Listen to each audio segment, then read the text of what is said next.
propos d'une industrie agroalimentaire qui souhaiterait vraiment se lancer dans l'éco-conception d'un de ses produits, mais une conception, je dirais, pertinente et qui soit vraiment, vraiment fiable et dont les résultats, en tout cas, sont vraiment avérés.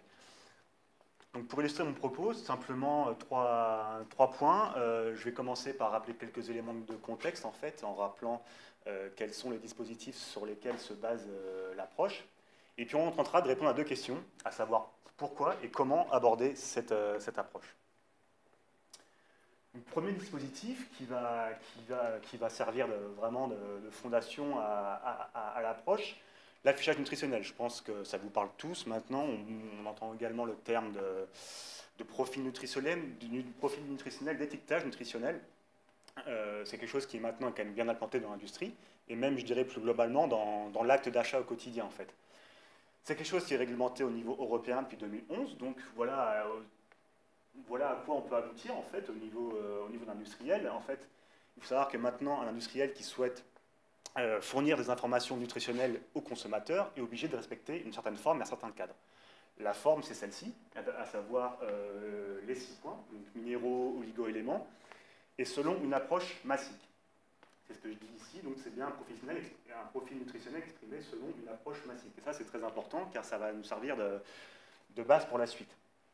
Et puis, de manière volontaire et complémentaire, il peut également l'exprimer selon une portion ou selon une contribution par rapport aux apports journaliers, aux AJR. Donc l'objectif à la base de ce dispositif était assez simple, c'est tout simplement de simplifier, de clarifier, d'harmoniser les informations nutritionnelles à destination des consommateurs, car avant ce règlement européen de 2011, chaque État membre en fait faisait sa petite sauce de son côté et communiquait sur le profil nutritionnel de son produit, un peu comme il le souhaitait. Donc l'Europe a voulu harmoniser tout ça, et c'est pour ça que depuis 2011, on a cette approche qui est réglementée. Elle n'est pas encore obligatoire, elle le sera à partir de décembre 2016. C'est-à-dire qu'actuellement, tous les profils environnementaux qu'on voyait, c'était une démarche volontaire. Et donc voilà, comme je le disais, c'est un profil nutritionnel qui est exprimé selon un poids ou un volume. Donc ça, c'est un premier élément qui est assez important à noter. J'avais la télécommande. Un second dispositif qui peut-être vous parlera moins, c'est l'affichage environnemental. C'est quelque chose de plus récent, même si la France a légiféré en 2009 dessus, au travers de la loi Grenelle 1. En fait, cette loi avait pour objectif de mettre à disposition des consommateurs une information environnementale qui soit sincère, objective et complète, portant sur les caractéristiques globales du couple produit-emballage. Donc en fait, l'objectif induit derrière ce dispositif, c'était simplement d'orienter l'acte d'achat. Et donc là, c'est quand même quelque chose de très intéressant, puisque l'environnement, le critère environnemental, devient un critère d'achat. Et donc, dans une démarche éco-conception, là, on touche quelque chose qui est vraiment intéressant, parce qu'on va du coup initier une réflexion de réduction des impacts chez les industriels, puisqu'ils vont vouloir être plus compétitifs que leurs concurrents, et donc réduire ces impacts environnementaux. Donc ça, dans une démarche d'éco-conception, l'objectif initial de l'affichage environnemental est quand même extrêmement intéressant. Donc il y a eu une expérimentation de cet affichage en 2011. Là, par exemple, j'ai mis l'exemple de Tribal Loyal qui avait participé à l'expérimentation. Il y avait quelque chose comme 150 entreprises françaises qui avaient répondu favorablement à cette expérimentation, donc tout secteur confondu, pas que l'agroalimentaire. Et puis les retours étaient plutôt positifs. Mais le problème, c'est que, enfin le problème non, c'est pas un problème, mais c'est que l'Europe s'est également emparée du sujet, puisque chaque pays aussi de l'État membre développait son dispositif d'information environnementale de son côté. Donc du coup, l'Europe s'est emparée du sujet, et depuis, donc, on a un report du dispositif au niveau européen depuis 2013. On a une expérimentation qui est en cours depuis 2014, et donc on devra aboutir normalement à des résultats, à quelque chose de vraiment cadré et de vraiment opérationnel d'ici 2018. Et là encore, je ne l'ai pas précisé, mais dans l'affichage environnemental, pour exprimer les impacts environnementaux des produits, l'État, au travers de la plateforme qui avait été mise en place à l'époque, donc la plateforme ADEMAF-Nord, avait retenu une unité de référence massique, c'est-à-dire que tous les impacts environnementaux qu'on communiquait aux consommateurs étaient rapportés à une référence massique ou volumique. Donc là encore, tout ça pour dire que on voit très bien déjà la complémentarité entre les deux approches. On a deux approches qui ont tous les deux choisi de référer de proposer une information selon une référence massique ou volumique. Et c'est là en fait la base de la réflexion. Donc maintenant, pourquoi on cherche à combiner ces deux approches? Tout simplement, déjà, pour une première raison, une première raison, c'est de capitaliser sur l'unité retenue dans le cadre de l'affichage nutritionnel. Aujourd'hui, l'affichage nutritionnel est maintenant quelque chose qui est très bien implanté chez les consommateurs. Les mécanismes intellectuels existent, les gens ont le réflexe, c'est quelque chose qui est très bien compris d'exprimer un profil nutritionnel selon une approche massique. C'est quelque chose qui maintenant est bien assimilé par les consommateurs. Donc, il y a tout un travail de fond qui a été réalisé dans le cadre de cet affichage nutritionnel sur lequel il est intéressant en fait de se baser. C'est pour ça que l'approche massique est intéressante à conserver dans une approche environnementale et en tout cas à utiliser. Et pourquoi également on cherche à combiner ces deux approches? Car l'affichage environnemental, dans une démarche d'éco-conception, présente quelques limites, et notamment au niveau de l'unité fonctionnelle retenue. Je ne sais pas si ça vous parle, l'unité fonctionnelle. Comme je ne connais pas trop la proximité de l'audience avec cette notion d'unité fonctionnelle, je vais simplement repréciser ce que c'est. En fait, l'unité fonctionnelle, quand on est dans une démarche d'analyse environnementale, c'est tout simplement une unité de mesure qui est utilisée pour évaluer le service rendu par le produit. C'est-à-dire qu'en fait, c'est une quantification de la fonction du produit. Et c'est comme ça, en fait, tous les impacts environnementaux qu'on va exprimer seront rapportés à cette unité fonctionnelle. Donc c'est quelque chose d'essentiel et c'est extrêmement important d'avoir cette notion en tête. Pourquoi l'unité fonctionnelle retenue dans le cadre de l'affichage environnemental présente des limites? Donc pour rappel, l'unité fonctionnelle, elle est massique dans le cadre de l'affichage environnemental. Donc pourquoi en fait, elle comporte des limites? Elle comporte des limites pour deux raisons, je dirais. Premièrement, puisque cette unité elle est massique, on a deux stratégies possibles pour réduire les impacts environnementaux. Soit on cherche à réduire les quantités d'impacts environnementaux en soi, et à ce moment-là c'est très bien, ou soit on peut augmenter les volumes ou les rendements pour une quantité d'impact donné.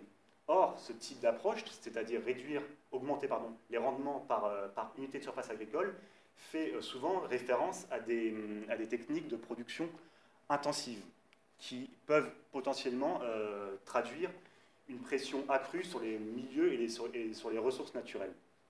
Et là, clairement, on a un premier effet pervers, parce qu'en fait, on va désavantager très nettement les systèmes de production plutôt extensifs qui nécessitent plus de temps et plus d'espace pour produire une quantité donnée de produits.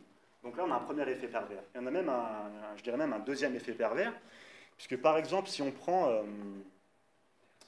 par exemple l'exemple d'un yaourt,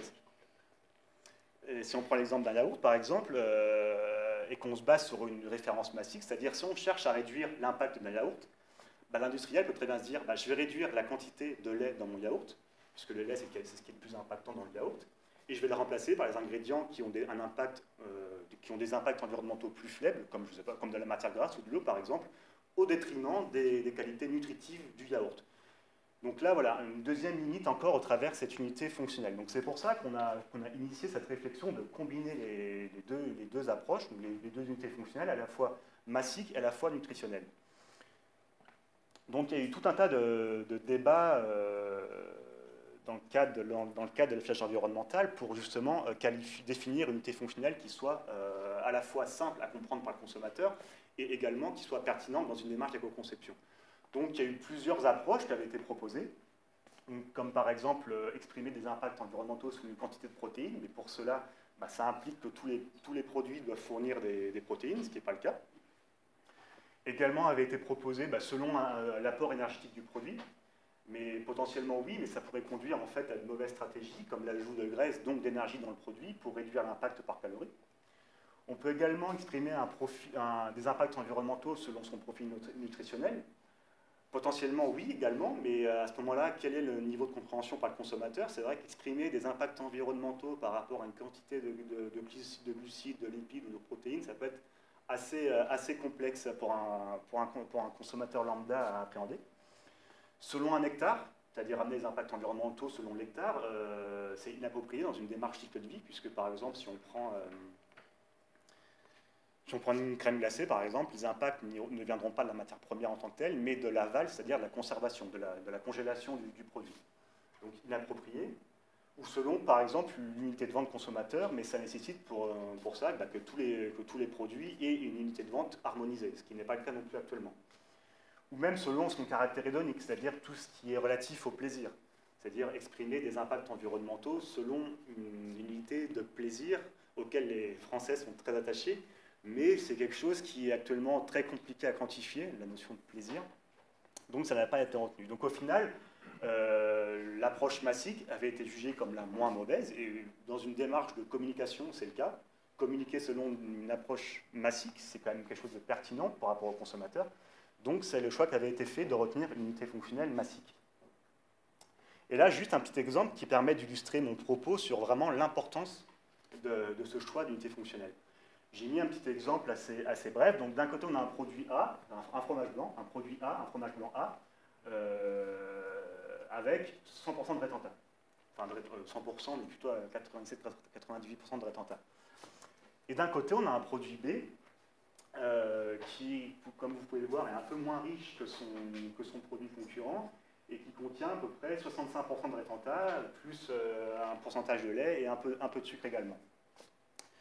Donc quand on se réfère, c'est-à-dire si on compare ces deux produits selon une approche massique, c'est-à-dire on peut très bien les comparer sur une base de 100 grammes, très clairement on s'aperçoit que le produit A est défavorable sur ces 4 critères environnementaux, c'est-à-dire qu'on a à peu près des impacts environnementaux qui sont supérieurs au produit A de l'ordre de 10%. Par contre, si on les compare à une unité fonctionnelle, selon une unité fonctionnelle nutritionnelle, en l'occurrence pour le fromage blanc du calcium par exemple, mettons, fournir 100 mg de calcium, et bien là, cette fois, on s'aperçoit que le produit A est nettement plus intéressant, puisqu'il est plus riche en fait d'un point de vue nutritif, puisqu'il contient plus de rétenta. Oui, je n'ai pas précisé le rétenta, c'est simplement en fait du lait concentré, donc qui est plus riche d'un point de vue nutritionnel. Donc du coup, plus un produit aura de rétenta, plus il sera riche. Donc c'est juste voilà, un petit exemple pour illustrer en fait l'importance d'unité fonctionnelle, à savoir si on se base selon une approche massique ou selon une approche nutritive. Et c'est là qu'on voit que c'est intéressant de coupler les deux approches, car si on se base uniquement sur une approche massique, on peut très bien passer à côté de stratégies pertinentes d'éco-conception. Donc maintenant qu'on a... Oui, pour finir sur cette question du pourquoi, donc on s'aperçoit qu'il est quand même délicat de déclarer une unité fonctionnelle plus juste ou plus pertinente qu'une autre dans l'absolu, et qu'en fait, le choix d'unité fonctionnelle va se porter, sera réalisé en fonction de l'objectif de l'étude. Soit on est dans une démarche de communication, et à ce moment-là, on peut très bien se baser uniquement sur une unité fonctionnelle massique, ou soit on est dans une démarche vraiment d'amélioration des impacts environnementaux, et à ce moment-là, on peut très bien se baser sur une approche nutritionnelle. Voilà, donc réunir plusieurs approches apparaît être une bonne solution pour ne pas dévoyer l'objectif initial de l'éco-conception, qui est, je le rappelle, de réduire les impacts environnementaux d'un produit agroalimentaire accessoirement. Donc maintenant qu'on a dit ça, comment on fait actuellement, il faut savoir, globalement, il n'y a pas beaucoup de méthodes qui existent pour aborder cette approche. On a quelques dispositifs qui ont été initiés aux États-Unis, où ils ont un rapport à la nutrition qui est totalement différent d'une autre, où pour eux, l'alimentation est d'abord perçue comme un apport nutritif plutôt qu'un plaisir ou quelque chose de bon pour la santé. Donc les USA là-dessus ont un peu une petite longueur d'avance sur nous, ils sont déjà intéressés à la question, mais même au niveau européen, on a quand même des projets en cours au travers Sustainable Food ou Sustainable Diet là, qui abordent cette question de l'aspect nutritif et de l'aspect environnemental des produits agroalimentaires. Donc voilà, actuellement il n'y a pas beaucoup de choses disponibles, donc là je vais vous présenter une méthode parmi d'autres. C'est quelque chose de très basique, on le verra, et c'est certainement très, très, très critiquable. Donc comment on aborde cette démarche? Tout simplement, dans un premier temps, ça nécessite de requalifier les besoins nutritifs du produit. Aujourd'hui, on s'aperçoit qu'il y a quand même beaucoup de produits sur le marché qui sont soit trop riches nutritivement ou soit pas suffisamment riches nutritivement. Pourquoi? Parce qu'ils ne sont tout simplement pas adaptés au marché auquel le produit se destine. On sait très bien qu'aujourd'hui, les personnes, la population n'ont pas les mêmes besoins nutritifs en fonction de la tranche d'âge, du sexe, de l'activité physique quotidienne. On a différents besoins nutritifs. Donc, dans un premier temps, il est nécessaire de requalifier les besoins nutritifs réels du produit que l'on souhaite développer ou que l'on souhaite améliorer. Après, maintenant qu'on a notre profil nutritionnel qui est à peu près défini, on va sélectionner les ingrédients qu'on souhaite intégrer dans la recette. Donc pour ça, il existe, on va se baser sur plusieurs critères pour sélectionner ces ingrédients. Premièrement, selon leur valeur nutritive. Donc généralement, les industriels ont accès aux données nutritives des produits qu'ils utilisent, donc ils ont leurs propres données. Mais il existe également une base de données qui est plutôt bien faite, donc SICAL, qui s'appelle SICAL, qui a été développée par l'ANSES en 2013, et qui référence à peu près 1500 aliments d'origine française, selon leur profil nutritif. Donc la base est plutôt bien faite, donc on peut très bien utiliser ce type de base de données pour vraiment quantifier la valeur nutritive des ingrédients qu'on utilise. Et puis on va également sélectionner les ingrédients selon d'autres critères spécifiques à l'industrie agroalimentaire que tout le monde maîtrise, que ce soit le coût, la qualité, la disponibilité, les propriétés rhéologiques, texturales ou sensorielles, la réglementation, ou même les aspects culturels maintenant. Donc maintenant qu'on a nos ingrédients, on peut utiliser ce qu'on appelle un petit outil, une sorte d'outil matriciel qui se présente comme une sorte d'outil d'aide à la décision, en fait, quand un choix doit être fait entre plusieurs ingrédients, ou même quand on souhaite comparer plusieurs recettes entre elles, ou alors qu'on souhaite simplement évaluer le profil à la fois nutritionnel et environnemental du produit qu'on est en train de développer. Donc comment ça se présente? Par exemple, ça peut être, ce que je dis là, sous la forme d'outil d'aide à la décision. Tout simplement, ce genre de petit tableau. Alors, comment ça fonctionne? À la colonne de gauche, en fait, on a nos ingrédients, ou nos plats, donc ABC. Dans la colonne suivante, on va avoir la valeur nutritionnelle qu'on a définie au départ, c'est-à-dire le profil nutritionnel que l'on souhaite développer dans la recette finale. Et puis ensuite, dans la colonne quantité, on va en fait ajuster la quantité d'ingrédients que l'on souhaite intégrer dans la recette. Et c'est en fait cette colonne quantité qui va représenter la variable d'entrée de la matrice. Et en fait, en fonction de la quantité qu'on va rentrer, on va faire varier les colonnes suivantes. Donc, par exemple, la valeur nutritionnelle, donc là, avec en arrière-plan, par exemple, les données de l'ANSES, où on va multiplier la quantité rentrée en grammes par la quantité, par exemple, de protéines. Là, je suis dans l'exemple des protéines, exprimées selon 100 grammes. On va faire pareil pour les impacts environnementaux, c'est-à-dire qu'on va l'outil va multiplier la quantité rentrée par l'impact environnemental considéré. Là, en l'occurrence, on est en grammes de CO2 équivalent, donc on cherche à quantifier l'impact de CO2, donc ça nécessite en arrière-plan d'avoir accès à une base de données type Agribalise, dont a parlé tout à l'heure Vincent. Et puis un dernier aspect, donc, qui est le coût.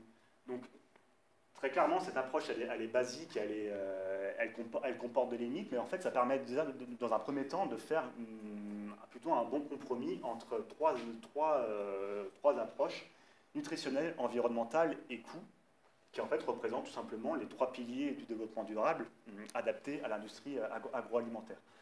Donc on arrive rarement à une solution optimale, je vous l'accorde, une solution parfaite où on arrive à avoir trois indicateurs parfaits, mais c'est vraiment une première approche pour combiner à la fois valeur nutritionnelle, impact environnementaux, et donc proposer une réelle stratégie d'éco-conception qui à la fois permettent d'améliorer les impacts environnementaux tout en conservant un profil nutritionnel supérieur, voire équivalent. Donc une fois qu'on a élaboré notre recette comme ça, à l'aide de ce genre d'outils, et puis avec forcément toutes les contraintes qu'on a dans l'industrie agroalimentaire, qu'elle soit sanitaire, culturelle, et puis forcément économique. Oui, voilà. Donc on peut commencer voilà, les tests de dégustation et communiquer donc les résultats sur une référence massique. Ça, j'insiste là-dessus. Autant on va chercher à réduire les impacts selon une approche nutritionnelle, mais la communication, elle, se fera toujours selon une approche massique, tout simplement parce que c'est ce qu'il y a de plus parlant pour le consommateur et c'est ce qui est le plus efficace d'un point de vue communication. Donc voilà, en conclusion, c'est ce que je dis ici. Coupler des unités fonctionnelles est pertinent dans une démarche d'éco-conception, mais par contre la communication, elle, doit vraiment se baser sur une approche